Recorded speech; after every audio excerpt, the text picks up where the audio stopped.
Motherhood is all-consuming. Having babies, nursing, feeling the fear of loving someone that much.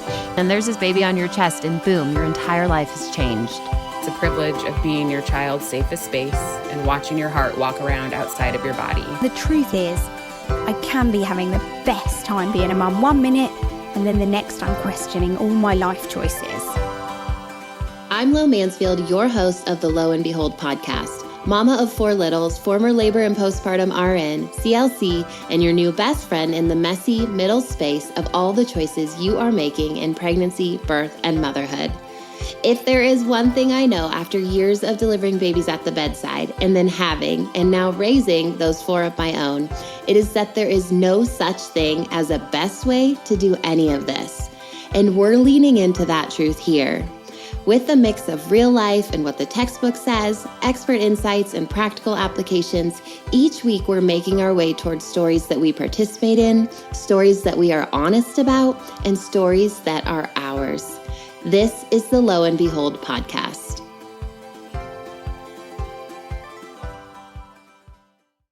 I have to be honest with you. I sought out today's podcast guest to talk about a specific postpartum topic, and then we ended up not getting into it today because I was loving the conversation that we were having and I didn't want to divert. So when I have this guest come back, because I am going to, you'll want to tune in for that conversation as well.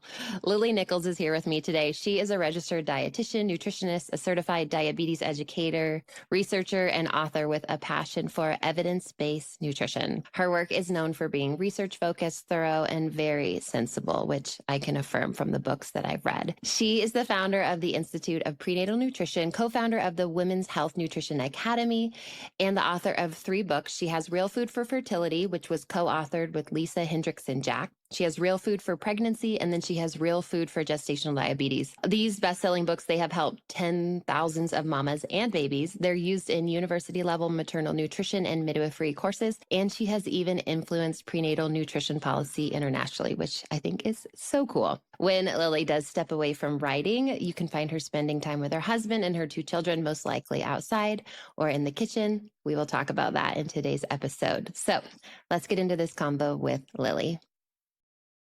Lily, thank you so much for being here with me today. Why don't you go ahead and introduce yourself or share kind of who you are with us, and then we'll just kind of get into our conversation. Yeah, sure thing. So first of all, thank you for having me. I'm a registered dietitian, nutritionist, and diabetes educator, and I focus on women's health through the lifespan. So preconception and fertility through pregnancy complications like gestational diabetes, as well as postpartum and breastfeeding. So I think a lot of people know my work for being, research focused and looking at, where are the gaps in our current guidelines, because they miss the mark in many ways, and like what can we learn from the more recent research that's out there. So I'm just trying to bridge that gap. There's about a 17-year gap between new research making it into guidelines and policies.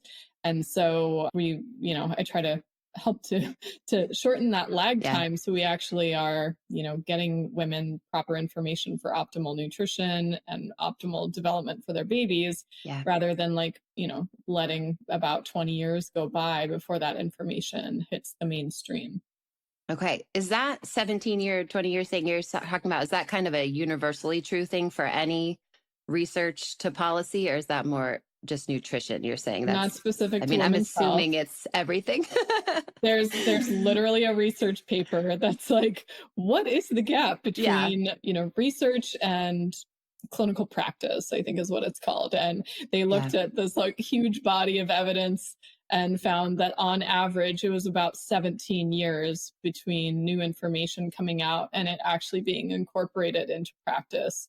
You could argue that for public policy, there's even a longer gap than that 17 years. Like oftentimes for policies to change, there has to be an uprising of clinicians who are pushing for this change because they're using this information and getting better clinical outcomes. And then that pushes the policy, over the line to a new way of approaching it. So 17 years, I think, is conservative. Well, I mean, I'm listening going, I bet the birth world is the same. That's why I was wondering if that's a universal kind of truth, if you could say that, because I feel similar when we're talking about birth stuff and when I'm teaching about birth stuff, is there's so often like, this is what the policy is, but this is literally the more recent evidence and things that show that the policy like shouldn't be that way. But it takes, well, it feels like decades, if ever, sometimes for some of those birth policies to catch up to what is very clearly in the research, like right in front of us. So that doesn't surprise me, but I've never heard that actual number of that, 2 decades they sort of catch up. So anyway, that's why people like you are bridging the gap. Okay, so I brought you on and I told you before we started, there are some different little things that I want you to talk to us about because I just think it's stuff that is being kind of like misinformation out there in pregnancy or stuff that's lacking in pregnancy or postpartum about nutrition. But I wanted to kind of start with just like a very fundamental, if you could make some really simple recommendations for all of us to follow. Like we find out we're pregnant and you say, okay, I want you to start drinking 10 glasses of water and eat 6 eggs or whatever. But if you have some kind of really general stuff for the people who are like, I'm so overwhelmed already because here comes all this is what you should be doing now that you're growing a baby. And really, I know preconception might be a separate conversation too.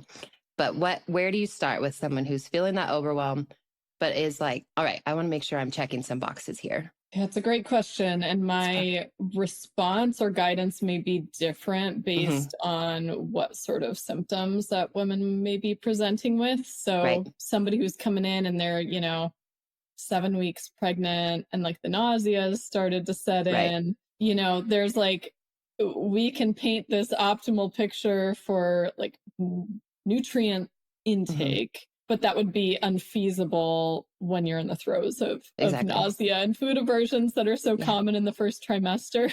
So it depends on when I'm catching somebody and what's going on.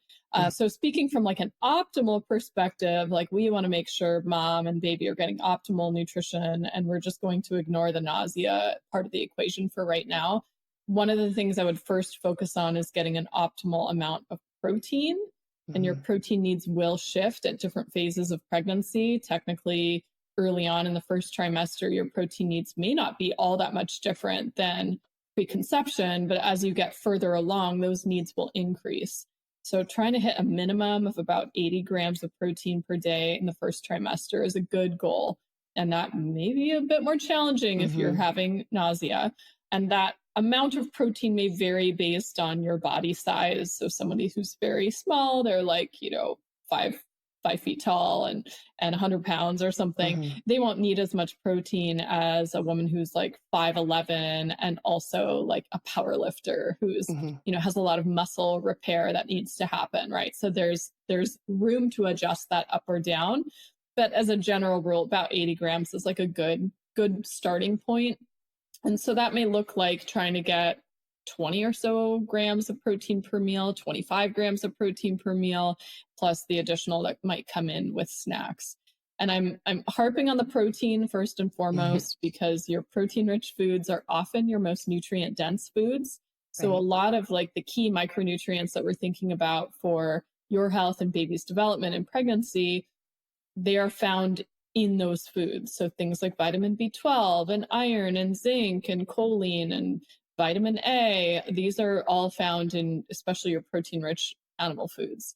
So that's really helpful to like set a standard for that because you're kind of like checking a lot of boxes at the same time. And then I would say in addition to that, as much variety of whole plant foods as possible. So yes, your fruits and vegetables, but also your legumes, maybe whole grains, if those agree with your system. These will provide you with a lot of other complementary nutrients that might not be in the animal foods, plus fiber, which is helpful for gut health and healthy microbiome, which you also pass on to your baby. And some other key micronutrients like vitamin C is highest in plant foods relative to animal foods. So a good like balance, just focusing on whole foods as much as possible, especially when you're getting that protein in. It often helps you achieve satiety after meals instead of being instantly hungry after that meal ends. So you can experiment with this a little bit yourself. Like say you have a breakfast that's just like oatmeal and a banana. So essentially all carbs. compare that to a morning when you have some eggs at your breakfast, and how do you feel in the hours after that meal? One meal, you're going to feel ravenous pretty soon after the meal because your body didn't really get a lot of protein and fat. It digests relatively quickly. You get a blood sugar spike and crash. And the other meal, you're going to feel much more satiated for a longer period of time. So you can play around with this, sort of macronutrient balance on your own. But it's nice when you hit that satiety point by getting enough protein, because naturally you'll find that your cravings for processed foods and the less healthy things in our world decline dramatically, because your blood sugar is more stable, and therefore your hunger fullness cues are on point. Right. Okay. Thank you for that. I'm listening to it thinking I am a mom of 4. So I have the classic baby cliche sometimes of like, I can't make myself like a 3-egg breakfast or whatever every morning. So where do you insert like supplements, or what if I use protein powders and things like that to kind of hit some of the, like 80 grams of protein, and I'm 5'10", so I would need probably like upper limit, not a weightlifter, but probably need more than, the woman who's 5 foot that we're talking about. And I like protein for me, pregnant or not, is always feels hard for me to get that much. So to me, I'm like, oh, I can take a protein powder, I can eat protein bars, things like that to help me. Where or how do you like to kind of insert some of that kind of supplementation in to help people hit some of the ideal goals, whatever they are for them, when it comes to preconception, pregnancy, wherever we're at in this part of the story? Yeah. So especially as you get to like the latter parts of pregnancy where protein needs are a lot higher. And by the way, in postpartum, they're even higher. Early postpartum, when you're exclusively breastfeeding, they're even higher than 3rd trimester of pregnancy. That's like fairly new research that has come out.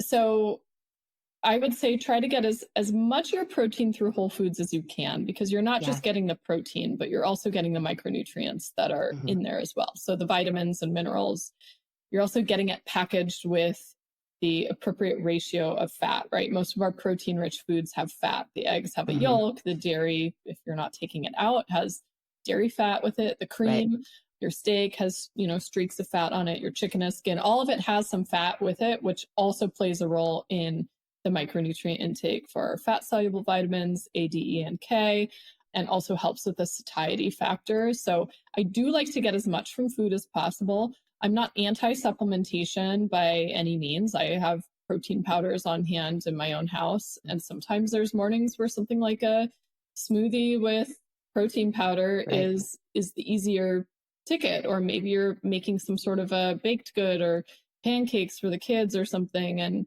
you can add protein powder to that and boost their intake. We probably both know that getting protein in kids sometimes becomes not easy. A challenge too. What I look for in a protein powder, and this especially applies to pregnancy and breastfeeding, where you don't want a bunch of additives that maybe you're it's a protein powder that has added vitamins and minerals. Well, if you're already taking a prenatal, you might not want or need the extra. Maybe it has like some herbs in it that haven't been studied sufficiently for pregnancy or breastfeeding. Maybe there's caffeine added to it, which you wouldn't want to overdo. So just get a clean protein supplement that doesn't have anything else in it. Like I like a pure protein. I might get one that has, a chocolate or vanilla flavor. That's fine. And maybe some sort of sweetener that's not questionable. So like check the sugar content. Some of them have a ton of sugar. Check whether it has artificial sweeteners. Those are not my favorite, but I'm okay with things like stevia or monk fruit or erythritol or even allulose. It's a bit understudied in pregnancy, but the data we have on lab animals is pretty reassuring. I would go for those sweeteners versus like an aspartame or a sucralose sweetened one.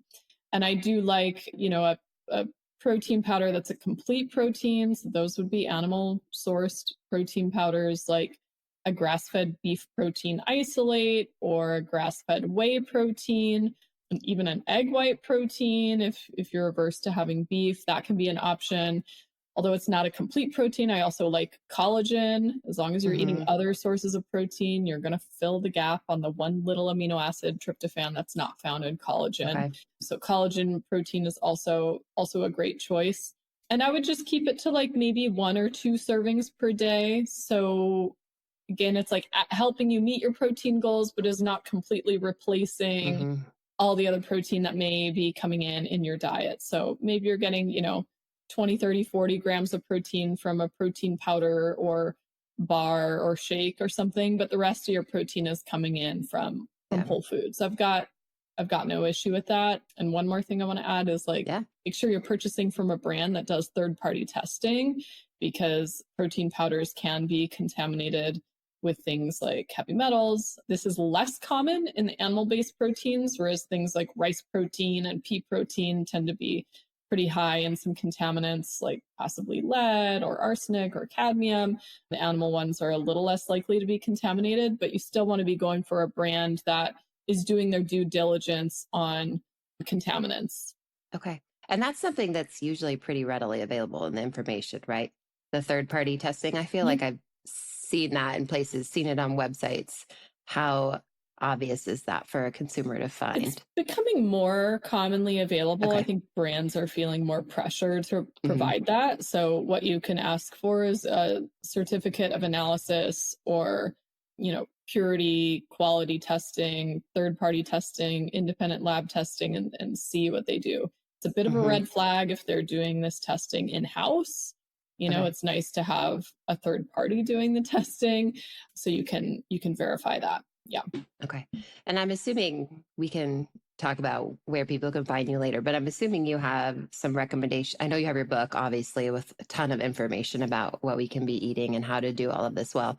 And then on your website as well, do you have recommendations of brands, products, things that you do feel good about or that you consider, let's say, quote unquote, clean, kind of some of the stuff that meets some of the guidelines that you've kind of just laid out for us that they I can do. find? So over at lilynicholsrdn.com/codes, or you could just go to my website and search codes and the page will pop up in the search results. Yeah, that has a number of options. So I also have a blog article on collagen specifically where I link out to some good options. So yeah, it's on my site. Okay. We'll share that too. I'm a collagen lover or collagen user. So I think it was interesting to have you add that in about that, a little bit about tryptophan and all of that. Because to me, I'm like, oh, I actually didn't know that. So what does that mean for me? So I'm like, well, the reassuring thing, if I can summarize very briefly that blog article that I have, they've actually done research on collagen, like how much collagen can replace the protein in your diet without disrupting the balance of your amino acids. So like all of our proteins are made up of individual amino acids, and you need them in relative balance to one another for your body to then use those amino acids to build other proteins in your body. So to build your enzymes and your blood vessels and repair your organs and muscles and all the things, right? So there's been a lot of chatter about, oh, collagen is no good because it's not a complete protein. Well, they did a study on this and they had people consuming fairly low amount of protein, like the RDA for protein, which for men, I think it's like 55 grams a day. Like it's really low. For women, it's about 45 grams a day. So they had them eating a fairly low amount of protein. They replaced 15 grams of that with collagen. And we're checking to see, did it disrupt amino acid balance in the body? And it didn't. Okay. So assuming even if you're getting like bare bones amounts of protein, because the RDA is like 10% of calories from protein. It is nowhere close to optimal. Even if you're doing that, replacing a third of your protein with collagen, you're fine. So if you're getting, 80 grams or 100 grams or 120 grams of protein a day, or maybe even more, you should have zero concern about having a serving or two of collagen per day. It's not going to mess anything up. And it's kind of ironic that even comes up as an issue because plant proteins are also lacking amino acids, and nobody's like, oh, the protein you're calling them out doesn't count. Like nobody calls that out, but with collagen, suddenly there's like an uproar and everybody's concerned. It's really less of a concern than we think. It's just like don't get all of your protein from collagen. Like, don't have a no protein diet and then take a whole bunch of collagen. Like, that's not going to be any good. But assuming you're eating like a normal human and not taking things to extreme, and collagen is additive to what you're consuming, you're fine. Okay. So basically that little bit that collagen is missing, which other plant-based protein are missing, you're saying as well, the gap is filled when we just eat regular protein and like put it all together, right? Plant proteins are missing a different amino acid, but yes, like you're getting plenty of tryptophan from other things in your diet. Proteins that I eat. Okay. It's no concern. Yeah. It's perfect. It's a good summary of that, because I was like, what am I going to do with that information? Yeah. Okay. I want to zero in on choline specifically in pregnancy, and then this trickles into postpartum as well, so we can let it take us there. But I really love the way that you teach and educate about choline, and I feel like it is not something that everybody recognizes as a need in pregnancy and postpartum and in breastfeeding. So I was hoping you could kind of just give us an overview about choline, why we need it, why our babies need it, why it matters, and kind of give us this foundational, hey, this is about how much you should be trying to get in your pregnancy, some ways to get it, stuff like that. Because I, as you do as well, think like people need to be getting choline when they're growing babies, feeding babies, raising these babies. So yes. So choline is an interesting nutrient. When you're looking at all the other nutrients we consider essential, things you have to get from your diet, choline is actually the most recent one to have been added to our guidelines. It was added as of 1998. There's not since been another nutrient that has been previously considered non-essential and then suddenly considered essential. And it's kind of acts like a B vitamin. It was just named after the B vitamins were named. So they didn't give it like a vitamin B13 or something. They didn't give it a number, but it really acts in tandem with nutrients like folate and vitamin B6 and vitamin B12 and riboflavin. Like a lot of these same key metabolic pathways are using many of the same nutrients. So choline is right in the mix. Choline is, something that is found mostly in animal foods. You find it most concentrated in liver, egg yolks. Those are by far the top two sources. Other organ meats, meat, fish, poultry, slightly smaller amounts in dairy products, and then you find it in fairly sparse concentrations in plant foods, the richest sources being beans and legumes, nuts and seeds, cruciferous vegetables like broccoli or Brussels sprouts, and did I say nuts and seeds? Nuts and seeds, and shiitake mushrooms. But like, as you start looking at the relative concentrations of it, you need like 2 cups of cooked beans to equal the choline concentration in a single egg yolk. So it gets really difficult to hit the mark for choline if you're cutting out animal foods, which ironically, the high cholesterol animal foods tend to be the ones with the most choline. And those were the ones that we were told to avoid for so long, right? Yeah. So like more than half of our intake of choline comes from egg yolks specifically.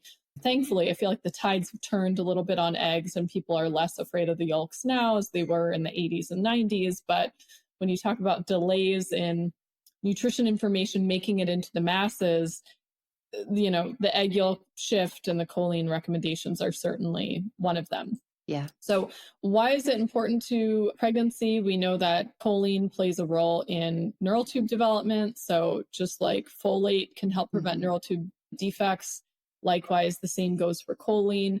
It does help improve brain development. So we have pretty strong data. We're talking randomized controlled trials in pregnant women supplemented with different levels of choline. And the ones who were supplemented with higher amounts of choline, which are more than double our current recommended intake, by the way, their babies have better brain development, problem-solving skills, reaction time, not only in toddlerhood, but this study has now published data up to age 7 on this same cohort of mothers and children.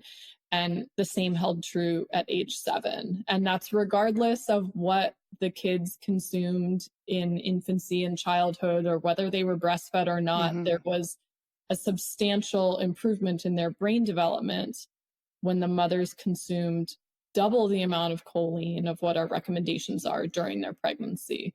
So it's pretty cool.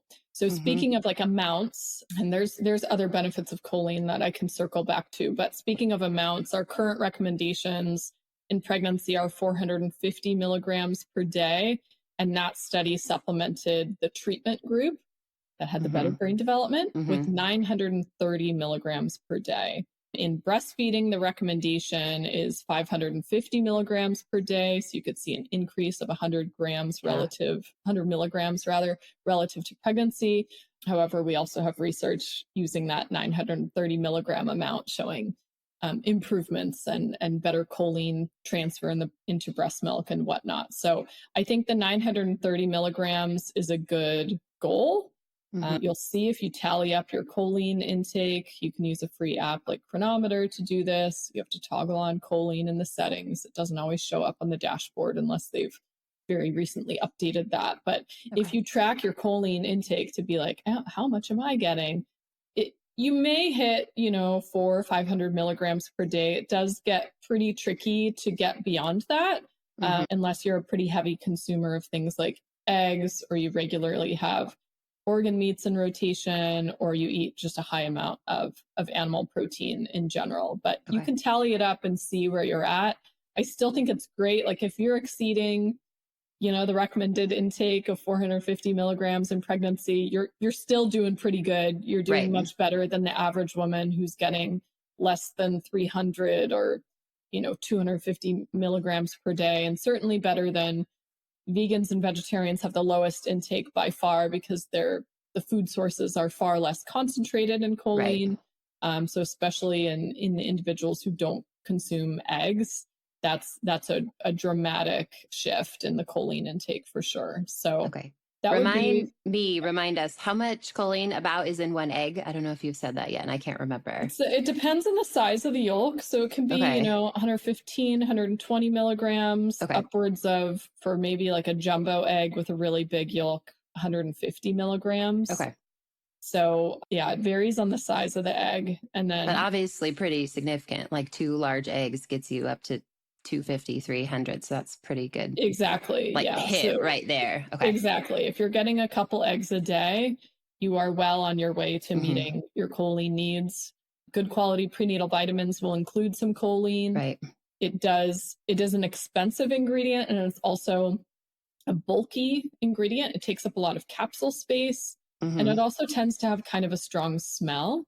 Some types, like choline bitartrate, has a strong smell. And so it's tricky to get supplement manufacturers to want to include a reasonable amount of choline. Like a lot of them will be like 20 milligrams or 100 milligrams because they don't want to add to the capsule count. And customers already are like, I don't want to take so many capsules. Like I get it. I hate swallowing pills too.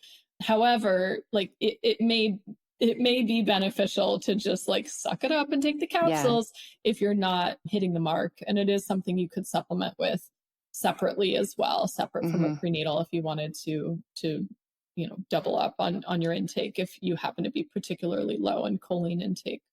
I was looking at a few different prenatals a while ago that do say, hey, we have choline now, which stood out to me because I don't remember seeing those options. Like when I had my first 8 years ago, I don't remember seeing choline being noted, kind of on labels and stuff like that. And I'm seeing it more now, but looking at the values, a lot of them are like, 50 milligrams or something. They are small. So in my head, I'm reading it and I knew some of these more current recommendations and was thinking, well, that still doesn't really get me that much closer. I should just like eat another egg, essentially. So I think it's nice to see it's in there, but then nice for all of us to know, sitting here listening to you, that we still might need a little more. We want to focus on it better with our diet, or we need a fuller supplement that's just choline or something like that. Like you can't just say, oh, good, my prenatal has choline.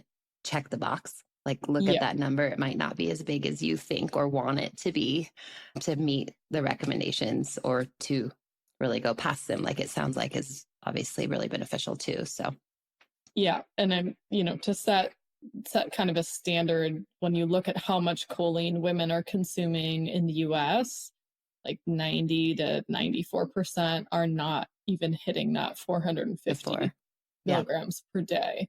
And we're seeing this decline as plant-based diets have kind of come in vogue. It seems like that's kind of on the way out. I don't know, at least from what I'm seeing.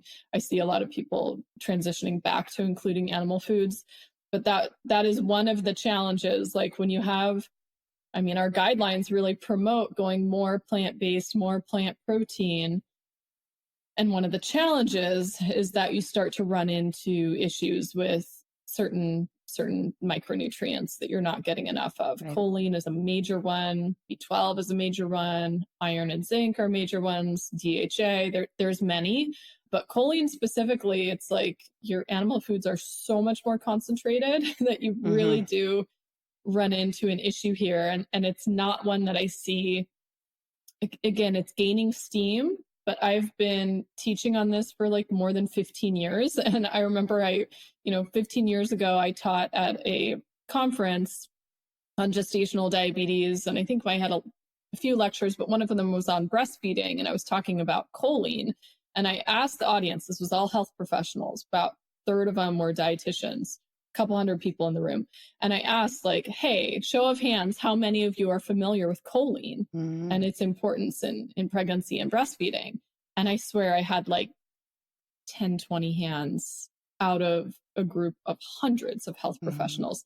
I think if I asked this today, more than half would raise their hands, especially among the dietitians. There's just so much research on it now, but it's really been slow, right? And that was already, a decade or more after the guidelines had come out saying this was an essential nutrient and setting a standard. And yet that standard that was set, that 450 milligrams, sorry to keep like going on this, but I think this is interesting for people to know. That level was based solely on data from adult men. So they put men on a low choline diet and then saw what happened.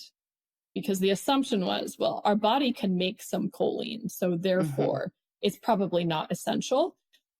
Well, you put men on a choline deficient diet and what happens? Choline is so important for liver health that they develop liver issues. They develop fatty liver disease. It is actually, and this is rare in the medical world, like it is a cause and effect situation. You put people on a low choline diet and it will cause them, it's not associated with fatty liver disease, it will cause them to develop fatty liver disease. It's wild. And so and then they repleted them with choline. They saw how much was needed to fix their liver function.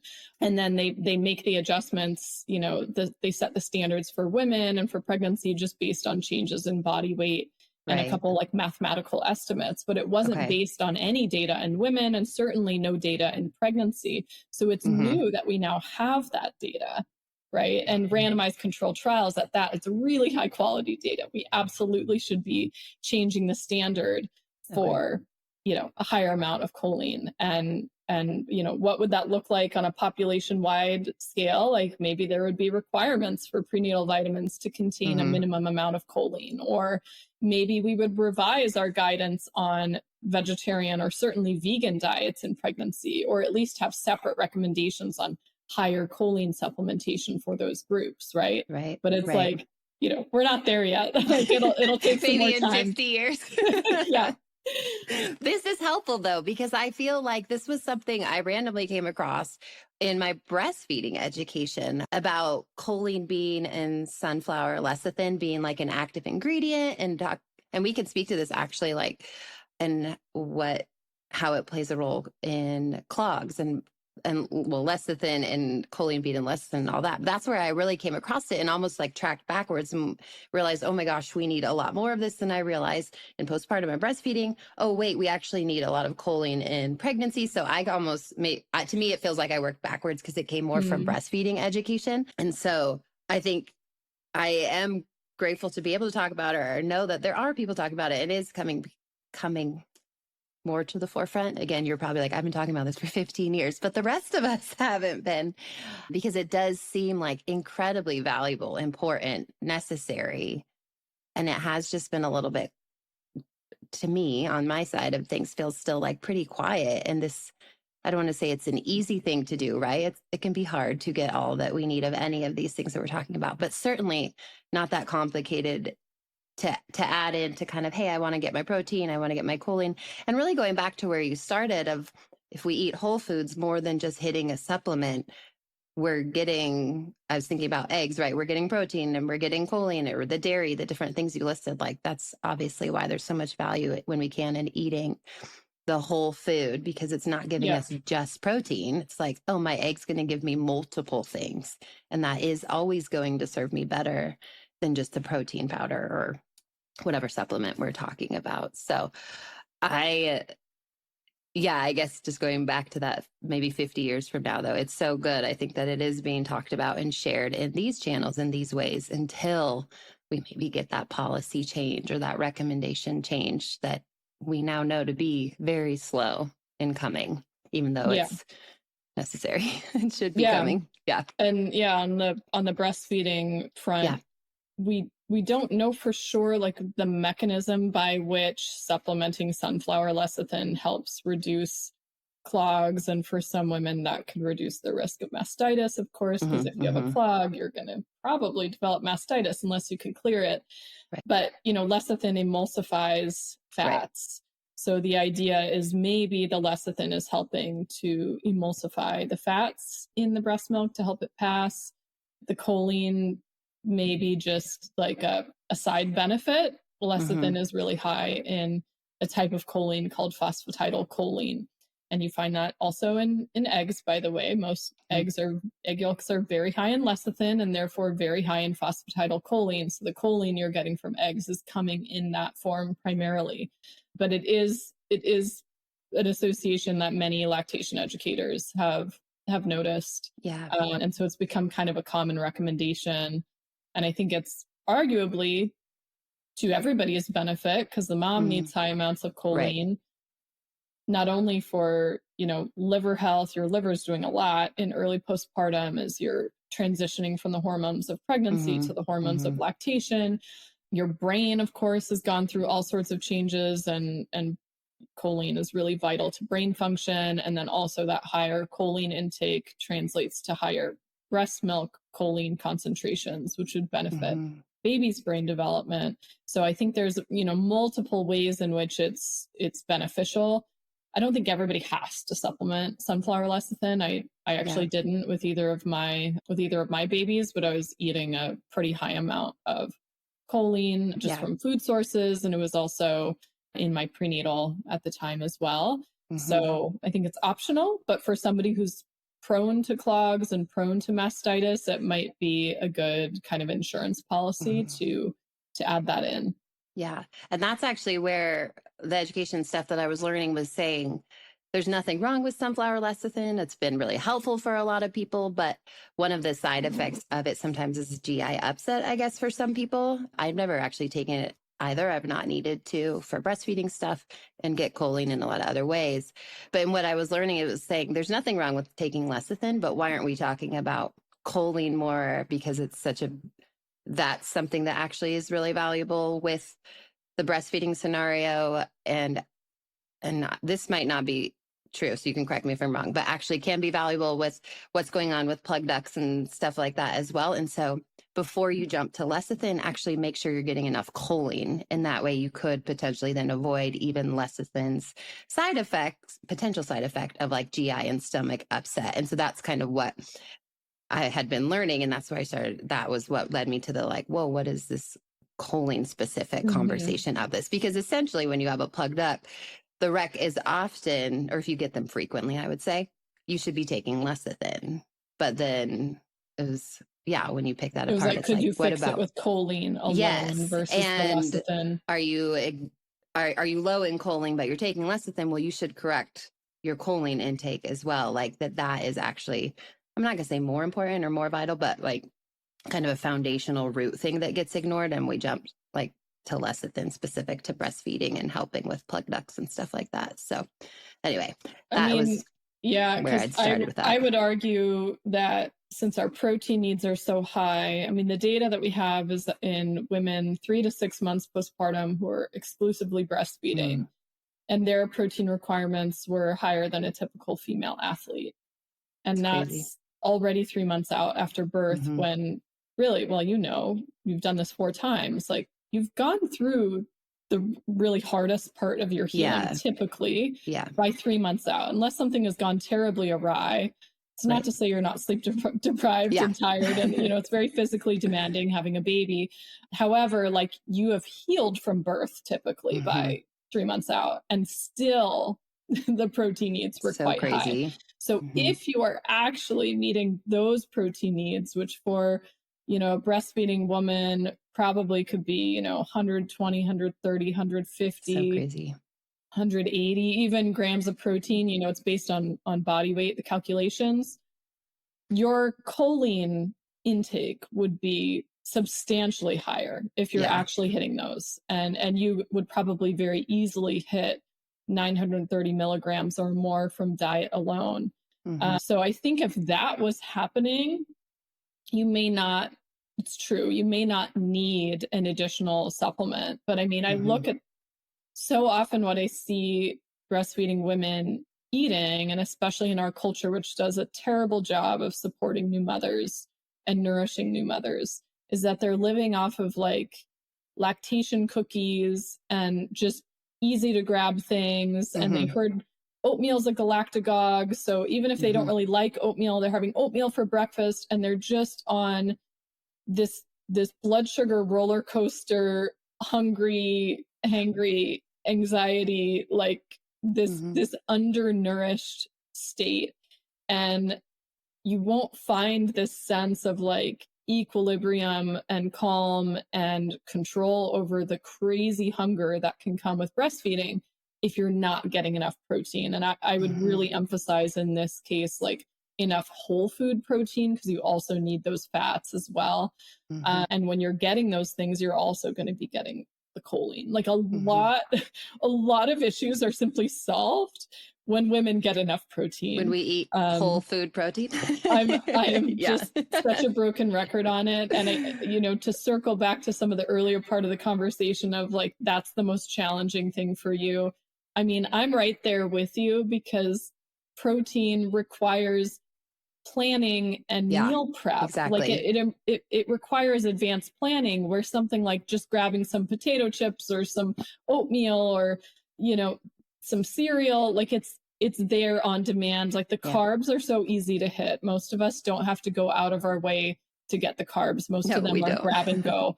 But the protein option requires we actually prep something. It's like, okay, I'm going to have tuna salad or salmon salad. That might be a bit more grab and go, but like, okay, I have to get the can or cook the fish and use the leftovers to make the salmon salad. It requires I chop some celery and mix some stuff in it.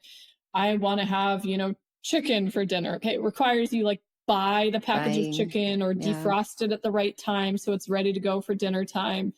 And so for me, I find that with my meal prep and grocery shopping, I'm mostly planning around getting enough protein, because like filling in the gaps is not hard. It's not hard to throw on some rice or pasta or beans as a side. It's not hard to like throw in a vegetable side or make some coleslaw, but like planning that, okay, we are going to have pot roast for this meal, and we are going to have pulled pork for that meal, and we are going to have chicken, drumsticks for this meal. That requires that I like plan it out, have it ready at this time and, not spoiled yet, right? There's like a shelf life on fresh proteins.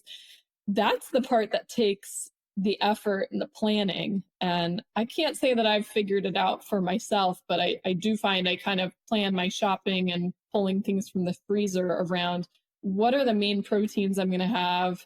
Can I make enough that there's at least one meal of leftovers of it? Build in some slow cooker or instant pot proteins to make it easy. But I'm right there with you. Like, it's hard. It's hard. And some really weeks, hard. I don't hit the mark as much. And I could tell with my energy levels and my mood and patience, it affects everything. It makes me think like meal trains, bringing food to postpartum moms, love it. Like I will do that until I am no longer able to cook food for someone. But how often we do like the rice, the pasta, the heavy stuff. And I'm like, I'm going to start bringing people a pot roast and be like, you need to eat this pot roast. Because again, it's like, it's not totally what you think about sometimes, this really protein heavy thing to bring to someone if that's like your gifting and what you want to do. And then like you said, in your own home too, it requires much more thought sometimes in some of these simpler, quicker meals. You add kids into the mix who don't love protein. So then it's like, how do I balance 100%. doing the work of making this baked chicken, but my kids won't eat it or whatever. And so it just starts to feel like this constant balance of this would be easy. And for me, sometimes I'm like, this would allow me to like, I'll say serve more people. Like, what if I made this quickly for a friend and my kids and myself? But there's that balance of like, but we're not also all really totally getting as much of what our body needs. And so trying to balance that sometimes, I think, whether it be in your own home or for someone else or whatever, it can feel a little bit, I guess, frustrating would be the word, because it's like, I want to do the right thing, but it is more complicated. I know it does take some planning. And yeah, I mean, I've been there. I have one kid who's kind of a picky eater right now. You know, it goes through phases. You've probably seen with your own kids, where my older one is completely grown out of it, thank goodness, and will eat anything. It's great.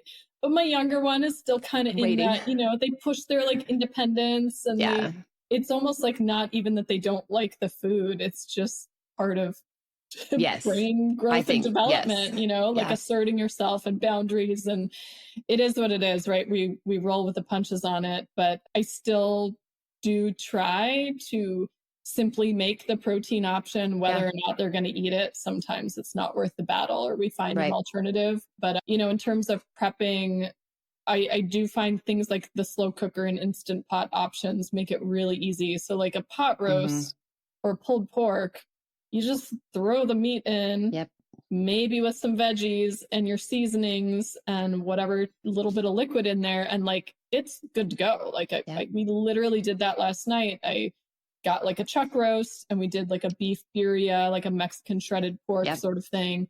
And I put that in the Instant Pot at like 3:30, and it was, you know, ready by 4:30. I mean, it was easy. Then we made rice on the side and some coleslaw, and you know, called it a day. And the leftovers were going to tacos or something like that tonight.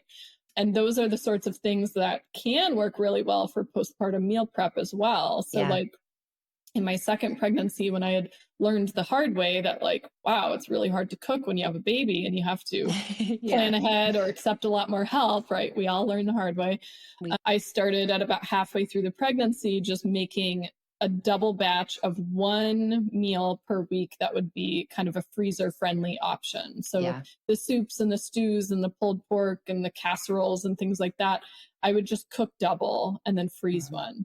Granted, you have to have the freezer space, but we had done that. We had room in our deep freeze for it.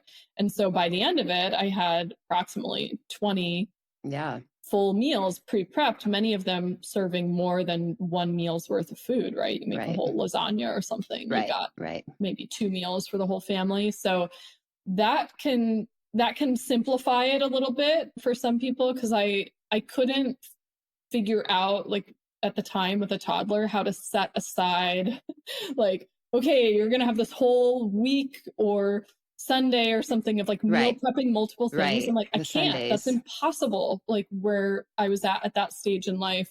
And so that was one way that I made it work, but it can also work well for bringing something to a friend. Make a double batch of pulled pork, bring half to the friend for their postpartum. You got the other half for your family.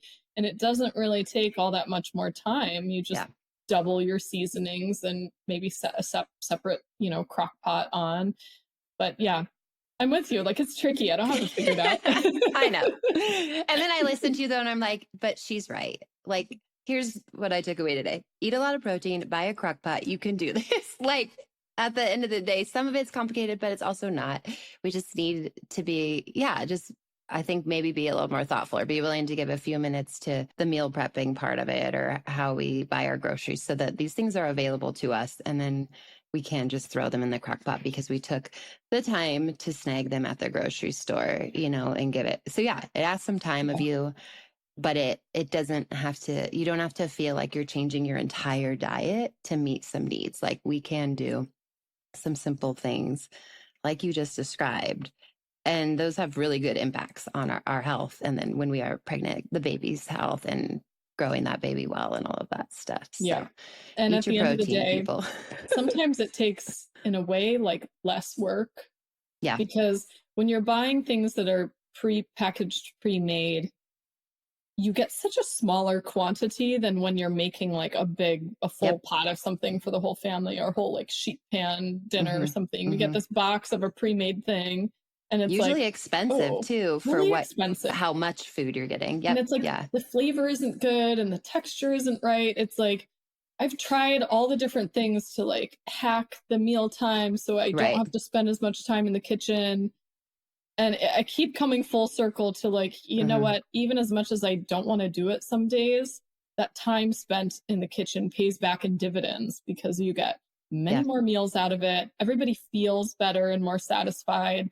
You can flavor things exactly how you want. It's just like, you know what? I mean, I still have my last minute options, you know, that are not perfect, but we do what we got to do. But the more of those meals that I can fit in, even if you're starting slow, like you're like, I'm going to make one home cooked meal this week. And you're like, just dipping your toe in the waters. Like there's a trade-off when you don't spend that time in the kitchen. And I haven't figured out how to remove myself from the kitchen. Like, I don't know that we can fully. I mean, I think that's, part of being human and caring about the bodies that we've been given, truly. Okay, Lily, this is great. There were other things I wanted to talk to you about, but we'll save those for another conversation, I think. Why don't you let people know where they can find you? I know we mentioned your website once. I know you have a really helpful book as well. So kind of where people can find those, I'm assuming maybe in one place, and social media accounts as well. Yeah, for sure. So my website is sort of the main hub, links out to everything. So we talked about choline today. If you go to the little search bar, type choline, CHOLINE, and you'll find an article on that. We talked about protein requirements. There's an article on protein. We talked about postpartum. I think it's called Real Food Postpartum Recovery Meals or something like that. There's a whole article, links out to a whole bunch of different recipes for filling your freezer with healthy food, or giving those recipes to family members or friends to stock your meal train. There's just a ton on there. There's no paywall on my site. I'm allergic to moving over to Substack or anything. So my site has hundreds of articles free for the taking.